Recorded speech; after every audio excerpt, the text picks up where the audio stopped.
oldu. Çok oldu sesler.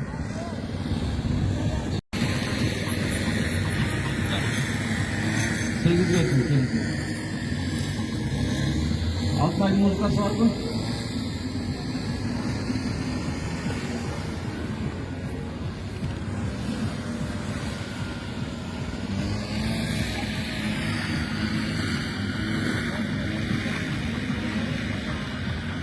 Altay sizler için baskı böyle yakın çok açık olsun. Ki her türlü